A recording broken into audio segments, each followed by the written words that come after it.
ममता की बहू शुचि हर बात पर चिक-चिक करती, जो ममता को बिल्कुल अच्छा नहीं लगता। बहू, तेरे में कोई कमी नहीं है, सारा काम भी तू बहुत अच्छे से करती है, लेकिन ये तेरी जो जबान है ना, बड़ी कैंची की तरह चलती रहती है, जो तेरा सारा काम बिगाड़ कर रख देती है। वाह जी वाह, मतलब आप लोगों को बेजुबान बहू चाहिए थी, जो न बोले न बात करे, और आप लोग बस जुल्म ढाते रहे। तभी वहां क्षितिज आ जाता है। अरे, ऐसा क्या जुल्म हो रहा है तुम्हारे ऊपर? माँ सही कह रही है, मैं खुद तुम्हारी चलती जुबान से परेशान हो गया हूं। अब तो शुचि का पारा 7वें आसमान पहुंच जाता है। वाह जी वाह, अब आप भी, क्या नहीं किया मैंने आपके लिए, अपना सब कुछ दांव पर लगा दिया, लेकिन आप भी अपनी माँ की जुबान बोलने लगे। अरे यार, कैसी बात बोल रही हो? माँ की जबान, बीवी की जबान, अरे मेरी तो कोई जुबान है ही नहीं जैसे। देखो शुचि, माँ से बुरा व्यवहार मैं पसंद नहीं करूंगा। अब क्या था, माँ के सामने अपनी हुकूमत कम होती देख शुचि को माँ से नफरत होने लगती है। अगले दिन शुचि माँ के कमरे में जाती है। माँ, ये लीजिए गर्म पानी। पानी रखकर वो चली जाती है, लेकिन जैसे ही माँ गरारा करने लगती है, हाय रे, मैं तो जल गई। अरे पानी इतना गर्म क्यों दिया शुचि? मेरा तो पूरा का पूरा मुंह ही जल गया। वाह, मजा आ गया, लग रहा है गर्म पानी ने अपना काम कर दिया, अब और लगो ना मेरे मुंह।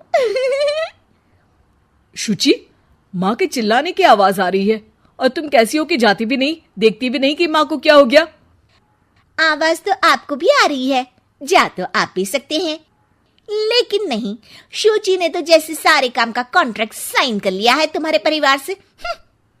ये कहकर शुचि माँ के कमरे में जाती है, लेकिन जैसे ही वो कमरे में घुसती है, माँ जल्दी से शुचि को पकड़कर खींच लेती है और ऊपर एक बड़ी सी छिपकली गिरती है। शुचि छिपकली देखकर डर जाती है। हे भगवान, ये छिपकली मेरे ऊपर गिरती तो मैं तो मर ही जाती। हाँ बेटा, मैं जानती हूँ कि तू छिपकली से डरती है, और समय पर मेरी नजर पड़ गई, ऐसे मेरा मुंह जल गया है। प्लीज कुछ कर, रहा नहीं जा रहा है। शुचि को अपने किए पर पछतावा होता है और भागकर सास को बर्फ देती है। ये लीजिए, इसे मुंह में रख लीजिए, और गलती तो वैसे आपकी भी है, चेक करना चाहिए था ना आपको कि पानी कितना गर्म है। अरे 7 साल हो गए तेरी शादी को, तब तो चेक नहीं किया, अब क्यों करूं? वाह जी वाह, यहाँ भी मेरी ही गलती है। अरे इंसान हूँ, मशीन नहीं जो हमेशा सही रहूं। अच्छा, आज मैं दोपहर में सहेल के घर जा रही हूँ, अभी से बता देती हूँ। अरे हाँ हाँ, जाना, मैंने कब मना किया है? पता है नहीं किया, लेकिन बच्चे, हाँ हाँ, जैसे तू हमेशा बच्चों को साथ लेकर जाती है, मैं देख लूंगी ना। शुचि तैयार होकर सहेली के घर जाती है। अरे वाह शुचि, तेरी ड्रेस तो बहुत अच्छी है, तू ऐसे कपड़े पहन कर निकलती है तो तेरी सास कुछ नहीं कहती क्या? दूसरी सहेली बच्चा संभालते हुए कहती है। अरे सूची, सही है, तू एंजॉय भी कर लेती है लाइफ को, और बच्चा सास देख लेती है, तेरे तो मजे हैं भाई, मजे। अरे मजे कैसे, जब वो बोलती है ना तो बड़ा ही कड़वा बोलती है। रहने दे, अच्छा चल मैं जा रही हूँ, डिनर भी तो बनाना है ना। शुचि ये बोलकर वहां से चली जाती है। घर आकर देखती है कि माँ बच्चों के साथ खेल रही है। आ गई बेटा? आना ही था ना, खाना कौन बनाएगा? फिर रात होते ही सब चिल्लाने लगेंगे, खाना खाना, और फिर सबको मौका मिल जाएगा ना मुझे कहने का कि मैं सही हूं ही नहीं, खाना भी नहीं बनाती हूँ, और आप आप तो सबसे पहले बोलेंगी। अब सास को गुस्सा आ जाता है। एक तो सारा दिन तेरे बच्चों को देख रही थी, घर पर किसी ना किसी का आना जाना लगा रहता है, बच्चे घर गंदा करते हैं उसे देखती हूँ, हद है। अब क्या खाने की जिम्मेदारी भी मैं ही ले लूं तो करेगी तू क्या? शुचि को ये सुनकर कुछ ज्यादा ही गुस्सा आ जाता है। बस माँ जी बस, अरे ये तो गुलामों वाली जिंदगी हो गई, कोई फ्रीडम रहा ही नहीं, ऐसा लगता है कि बंद कर रह गई हूँ, घर तो किसी कैद खाने सा हो गया है। मन ही नहीं करता यहाँ रहने का। अब मैं और आप एक घर में रह ही नहीं सकते बस। अरे तो क्या मैंने बांध कर रखा है तुझे? अरे मैंने क्या कर दिया जिससे तुझे ऐसा लग रहा है? और तेरा इतना बोलने के बाद तो मैं खुद ही तेरे साथ नहीं रहना चाहूंगी।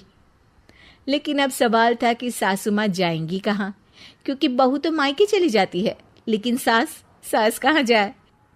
तभी क्षितिज आ जाता है। उसे भी सारी बात का पता चलता है। वो माँ को समझाता है, लेकिन वो मानती नहीं और ना ही शुचि मानने को तैयार। दोनों की लड़ाई में माँ का सामान पैक हो जाता है। माँ अब कहाँ जाएंगी? मैं भी अपने मायके जाऊंगी। माना मेरे माता पिता नहीं रहे, लेकिन भाई भाभी से भी तो मायका होता है ना। और सास निकल जाती है मायके। बस फिर क्या था, शुचि सुबह सुबह गर्म पानी लेकर माँ के कमरे में जाती है, लेकिन वहां माँ नहीं होती। हाँ, चलो अच्छा है, अब ये रोज रोज के काम से तो बची। ये कहकर वो कमरे में जाती है जहां अक्सर माँ बैठी रहती थी। कमरा खाली खाली लग रहा है। तभी उसकी सहेली का फोन आ जाता है। अरे सुची, बहुत अच्छी सेल लगी है। कौड़ियों के दाम में ब्रांडेड कपड़े, जूते और बैग मिल रहे हैं। चलो ना चलते हैं। वाह रे वाह, ठीक है मैं आती हूँ। अब तो कोई टेंशन है ही नहीं, सासू माँ भी नहीं है, अब तो मजे से घूमूंगी। अरे मजे से तो तू पहले भी घूमती थी, लेकिन सास नहीं है तो बच्चे कौन देखेगा? और तुझे तो पता है ना, मॉल्स में बच्चों की एंट्री बैन है कोरोना के कारण। अरे तो फिर कैसे आऊंगी मैं? सेल तो बस आज के लिए है, कल खत्म। शुचि को बड़ा रोना सा आता है। फिर वो जब दिन में खाना खाने बैठती है, वो भी अकेले अकेले तो कोई खाना भी नहीं खाया जाता। मैं नहीं खा रही माँ के बिना। शाम को क्षिति जाता है तो शुचि जोर जोर से रोने लगती है। अब क्यों रो रही हो? क्या हुआ? माँ को घर से निकालकर शांति अभी भी नहीं मिली तुम्हें? नहीं, मैं माँ के बिना नहीं रह सकती। ना कोई बताने वाला है कि मैं कैसी लग रही हूँ, ना ही कोई समझने समझाने वाला। मैं माँ के बिना नहीं रह सकती। चलो माँ को ले आते हैं। अरे वाह, ऐसा शायद पहली बार होगा कि बहू रूठी सास को मायके से लेने जा रही है। दोनों सास को लेकर घर आते हैं और अगले दिन से फिर वही शुरू।